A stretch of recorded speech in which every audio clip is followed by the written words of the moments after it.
Hey everybody, welcome to XZ Chat. I'm Serge. I'm Rob. I'm Gen Z. I'm Gen X. And today we're doing a reaction to a Sabaton History video. So the other day we just did a reaction to their song Lady of the Dark. And it was about the most decorated female soldier in history. Right. And it was a well-produced video because it was cool because it was like an animated video. And it was our first time seeing one. And you guys recommend that in the future if there's any Sabaton songs with an animated video that we check those out. Now, what we're going to do now is we're going to go and check out the correlated history video so we can learn more about the history behind the song. So, And what was interesting that stood out, and I'm sure they'll talk about this, she was the most decorated woman in history, and she was from Serbia, but not only from her nation, but other nations as well. Right, yeah. Yeah. So anyway, really cool. Really Pretty cool. inspiring person here. and so now we get to, I'm guessing we're going to hear from Indy Nidell again, as always, our wonderful internet historian. Yeah. So, with that being said, ready to dive in? Let's do it. Let's do it. Let's play. Hello there, I'm Pat from Sabaton. And I'm Indy Nidell, and this is Sabaton History. One of the most badass and most decorated soldiers of the Great War was not a man. No, it was not. It was a woman, Milunka Savage. Oh, it's got that machine gun intro. Yeah. I like this raw footage here. Looks like the Turks. Wow. Milunka Savage was a badass. Serbians. The Serbians. That is the simple truth. They had that She was not influence, only though. one of the few women who actively fought in the Great War, she did so for its entirety and became one of the most decorated women in military history. She was possibly born June 28, 1888, in the village of Koprivnica, Serbia. I say possibly because there aren't really any records of her family background or of her childhood. We know she had a brother because she joined the Serbian military in 1912 posing as a man, her brother. There are claims that she did this so he wouldn't have to serve, but that is not by any means certain. She did, however, want to see active duty, and women were only allowed to be medical staff at the time. She soon got plenty of action, fighting in both the Balkan Wars with a unit known as the Iron Regiment, and was promoted to corporal. She was wounded at the Battle of Bregalnica in the Second War by a Bulgarian grenade. It was the field surgeons who discovered that she was, in fact, a woman. Wow. Hey, you guys, imagine being those surgeons, right? Hey, Rickard, okay, think of that. Like, come on, guys, that soldier's just been hit by a grenade. You're okay, soldier. Look, I'm just going to take a look. What? Oh, Wait, what's what? this? I mean, imagine being those guys. Well, anyhow, she recovered, but the brass wondered what to do with her. I mean, she was a really good soldier, so they didn't want to punish her or anything. And let's be clear, the military deployment that resulted in her gender reveal was her 10th deployment.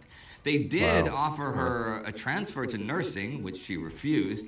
Apparently, she was standing at attention and said she wanted to fight battles for her country and would only accept active service. The officer facing her said he'd think it over and give her an answer the next day.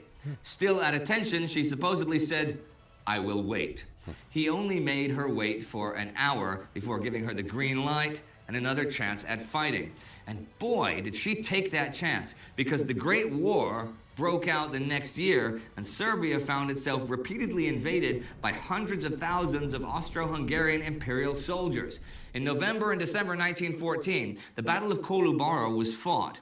But though the Serbs were big underdogs, they not only won, they drove the Austrians right out of Serbia. Milunka Savage Wow, that's a became a big deal. national hero after that. There were many tales of her actions at Kolubara.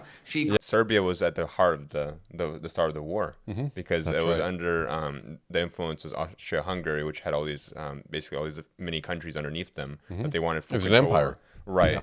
And what kind of sparked the beginning of the war was the assassination of Archduke Ferdinand, Correct. who was visiting Serbia on, I think it was like a really bad series of events in the sense that he was visiting Serbia on like I think it was like some sort of Serbian National Day. Right. And the thing is, Serbia had a lot of the citizens had a lot of hatred for the Austrian-Hungarian right. Empire because of what they were doing to Serbia and how much control they're influencing. So to visit them on their day and go through their country it's a very bold move. And of course, we know what happened. And It was actually an interesting story behind the assassination. I don't know if you're aware regarding, the initial attempt failed. There was it was specifically set up. I think there was like bombs or something that were set up so that the idea is when the Archduke's vehicle is passing by, they'll like blow it up. The motorcade, it didn't. Yeah, it didn't. So the explosion, they I guess something went wrong, and they weren't able to assassinate him with the explosion, and instead of it wounded some other soldiers, or some other personnel, and so they got put in the hospital. But the Archduke was totally fine, and his driver was going to take him to safety, but he insisted to take a detour to visit the ones in the hospital. So instead of going straight to safety, he insisted that they take a detour to visit the ones who were wounded in the failed attempt, right? Mm-hmm. Well, one of the terrorists who actually was behind the attack and was really disappointed, I think he was in like a sandwich shop or something, getting a sandwich, and as he steps outside the sandwich shop, he sees sitting. The motorcade's coming. It's just sitting there in front of him. Yeah. So he's like, oh, and then he pulls out his pistol, walks right up to the thing, and shoots the Archduke. Assassinated right in public, yeah. And it's interesting, like an interesting series of like what if. So if the Archduke hadn't insisted that his driver take him on that detour, he could have probably still been alive, and there would have been a whole different thing. So just a whole different tangent, but I just wanted to kind of go into history. It's an interesting tangent though, because that one flame ignited a major forest fire of World War One. Yeah, and it also explains why Serbia was experiencing so many attacks on them. Because as he mentioned here, as Indy Nidal mentioned, is because it was at the heart of the conflict, and of course, the Austro-Hungarian Empire, they really wanted to take control over this country, and it's pretty interesting. Some other nations, they got roped in. For example, Russia, because they shared that Slavic heritage with Serbia. Because they're both Slavic, they want to step in for their Slavic brethren. So like we support Serbia, even though Serbia is this tiny little country, right? And then France, I think France was like in an allyship with Russia. So then France got brought into the war as well, because France was like, okay, well, we're on the same side as Russia. And then all these different nations just got roped in. That's how the World War started. Like, for example, Austria-Hungary, I think they had like the blank check with Germany, where Germany issued them the blank check saying, we'll back you up no matter what. So it was interesting. So all these countries suddenly started taking sides. Sure. So. Very interesting. Thank you for that background. Yeah. Yeah, I think it's going to add a lot more to whatever Indy has to tell us. So let's jump back in. Yeah, let's jump in. But no, fascinating. I really mean that. Thank you. That was really interesting. Yeah, it makes you think how, like you said, if the what ifs, the what if he had not been on his way to see the wounded in the hospital, right? If he had just gone to safety, all the what ifs. Yeah, and it's just that one small spark, and all of a sudden, all these countries get brought in, and you have the First World War, which was known as the Great War, until, of course, there was a Second World War, because no one thought there was going to be another one. So. Well, yeah, because it was also called the War to End All Wars. Right. Yeah. And we know it certainly didn't. Yeah. Hopefully there won't be a World War III. Yeah. So here we go. Let's do it. Crossed no man's land alone, tossing grenades, jumped into an Austrian trench, and took 20 prisoners single-handedly. Tales like these may well be true, or they may be exaggerations. She was honored, though, with the Star of Karađorđe with swords, which was the highest honor the Kingdom of Serbia offered.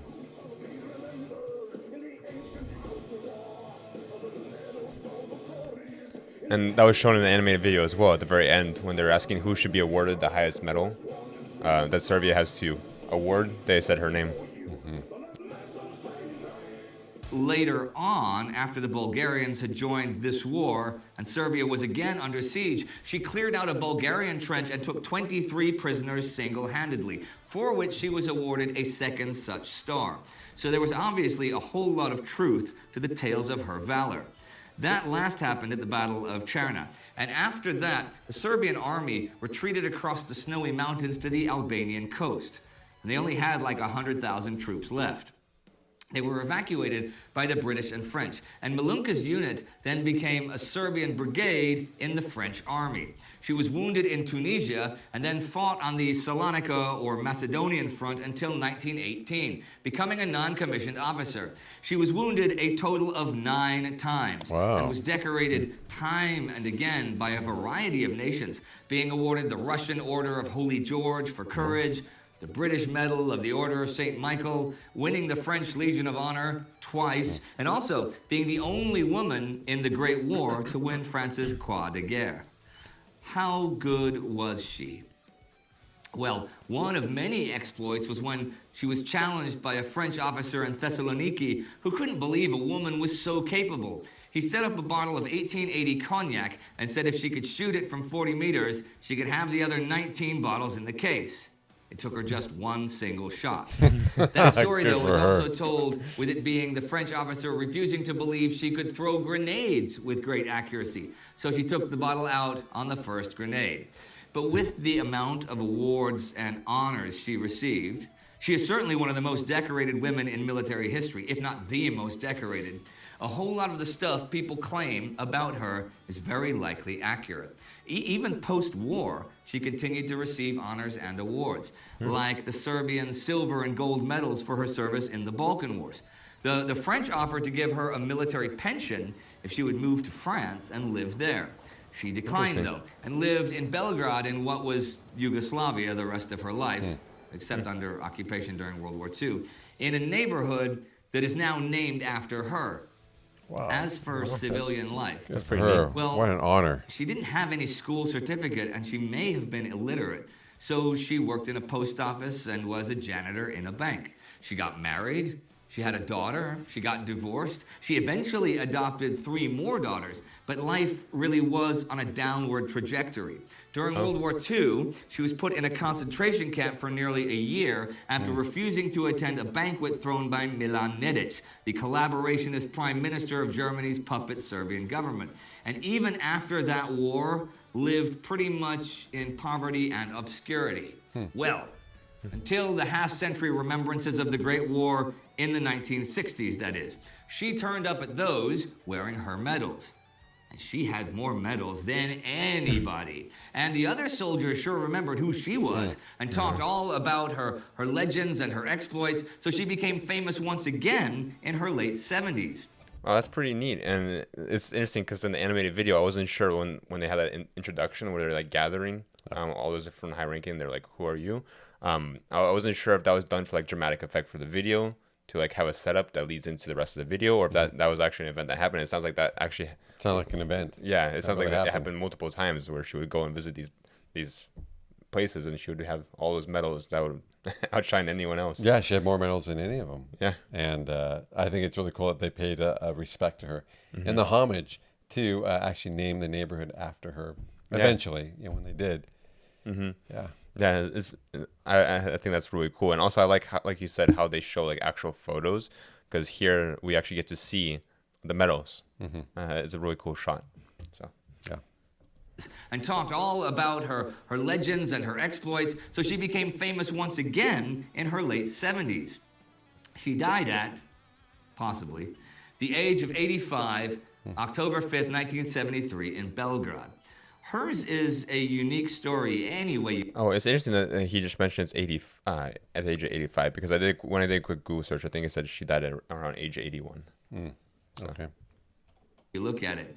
But she really was forgotten for a large chunk of the 20th century. That is no longer the case, and there have been movies and plays about her, and she is remembered as a Serbian war hero.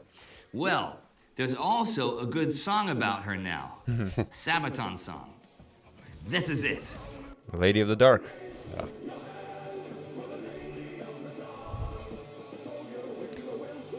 And I'm guessing maybe Lady of the Dark was actually just something that they termed in the naming of the song, because when I looked online, I didn't see much about the nickname.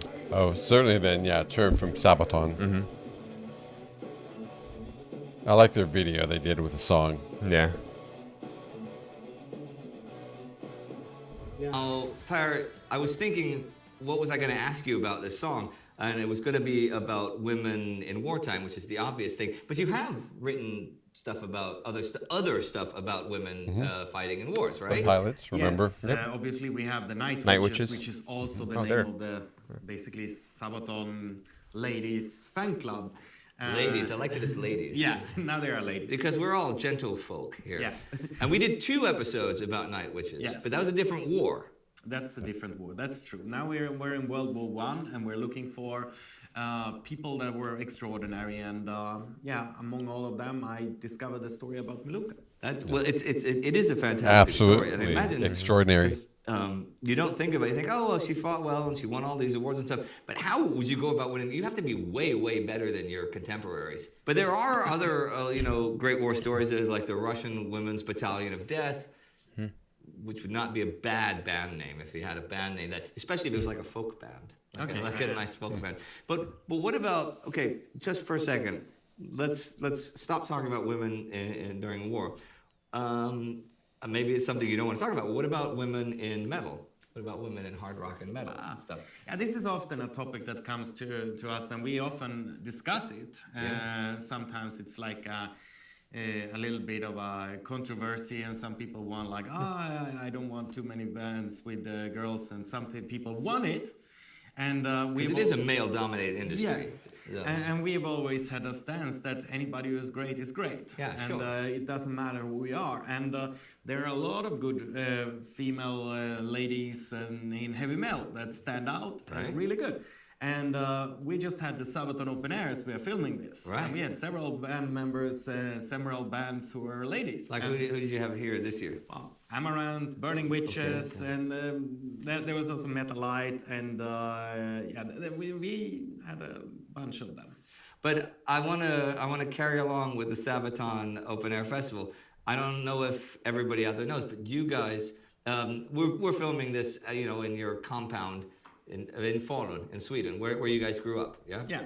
You have a festival here every year. It's your festival. It's the Sabaton Open Air Festival. Yeah, it's been going on for quite some years. How many years? There was like a sneak peek in 2006. Wow. So it's been going on for quite some time. And then the first like real bigger festival type, it was 2008. Yeah. 2009 we moved outdoors, and then we moved, we moved from having playing in the backyard of a rock bar to having multiple stages and 4 days open air festival in a Look at that crowd. in Falun. Is that what it was this year? Yeah, that's what it was this year. And how many guests did you have like this year? We had over the course of the days we had about 19,000. That's pretty good. So that's good. We had we were always a lot of fans from different nations coming. Because we're talking now, it's just past a few days since the actual last festival weekend. happened. This is August right now, by the way. But normal years, before the stupid virus, we had visitors from more than 40 countries every year, making it a very international festival. Sure. And this year I met people from some place like, that come pretty far. We met people from Middle East, like Bahrain, and we met people from Africa, we met people from New Zealand, from Argentina, from Canada. Actually, a lot of people from Canada this year. So it was. It's still a very international, even though travel restrictions are still kind of. It's kind of expensive to travel too just now. Now, do you guys play every year? Sabaton has been playing every year, yes. Yeah, and so. If people want to be absolutely certain they can always see Sabaton play, they should always come to Falun during the Falun Open Air Festival. Yeah, that's true. And we usually did some kind of special show there as well. And what did you do? Did you do something special this year? Normal Sabaton show is not that long as we played a few days ago. So we played a couple of more songs, a little bit unusual songs. Did you play Lady of the Dark? We did not play Lady of the Dark. Damn, we should have done that. Yeah. How stupid can we be? It's the wrong episode to talk about this. Right. It's a great song, but we didn't play it. But we played Shiriyama. It has nothing to do with Lady of the Dark. Yeah, but it was a good one. No, I like Shiriyama. It's a song I forget about sometimes. That's it. You know what my current favorite is. I still like Attack of the Dead Men is my current favorite. But that changes like every 6 months. Maybe I don't know if that, like. You guys that are serious Sabaton fans and listen to a lot of Sabaton, do you have one song that's like your total favorite overall, that's always going to be your favorite, like Primo Victoria or Eclipse of Gallipoli or something like that? Or does it change? Because mine changes like every 5 or 6 months. It was Gott mit uns for a while, and then when I saw they come up with such live, good stuff. Resist and Bite. The first time I saw you guys live, Resist and Bite just... Because I never thought that was such a special song till I saw. It sounds like we have a lot more to go through as well, because he just named like 3 different songs we haven't. I haven't heard of. Right. Yeah. Saw it live, and that was just boom. That I've mentioned that before though. So. I mean, for us, it's also like this, you know. It depends on. We have songs that are fun to play, Yeah. and fun to listen to, and fun to write and record. Yeah. So it's very different. Yeah, they don't always overlap. No, they never overlap. Yeah, yeah. So currently, I mean, my favorite now, I think, to listen to is Dreadnought. Okay, yeah, it's a great To song. play, it's actually Christmas Tunes. Okay. It's so damn We heard that one. emotional. That We one was never really well done. thought that it's gonna resonate so good. So Yeah. as it does on the stages. I mean, the audience reaction is just absolutely amazing. And you know the Christmas truce video, you know, like you see Hannes with the grenades, you know, a grenade, right? Which that scene was in. There's a new export heavy metal documentary on Swedish television, which most of the world. I don't think it's been translated, can't see, but it's very good. And it's on the Swedish national television. That section of you, it's got the scene of Hannes there. And when I think of that, I was suddenly thinking, wait, but Hannes has to deal with women in metal every day, right? Yes. So, Obviously, his wife is the metal woman of the world. yeah, which we managed to gloss over a few minutes ago. we didn't even mention that. But that's Here's the floor. yeah. Wait, which camera am I supposed to look at? I'm gonna. So you can either edit that out or you can make me look a little bit silly. Okay, well that's it for today, ladies and There it gentlemen, is. and children of all ages, on Sabaton History. Thank you, Indy, Nidell, and Sabaton. Yeah. Thanks for watching. That was awesome, right? So please subscribe to our channel and click that little bell so you get notifications the next time we release another episode of Sabaton History channel. Nice. There it is. So That was just released this year. Okay. yeah. So Fairly new one here. Well, what inspiration she was. Milunka Savic.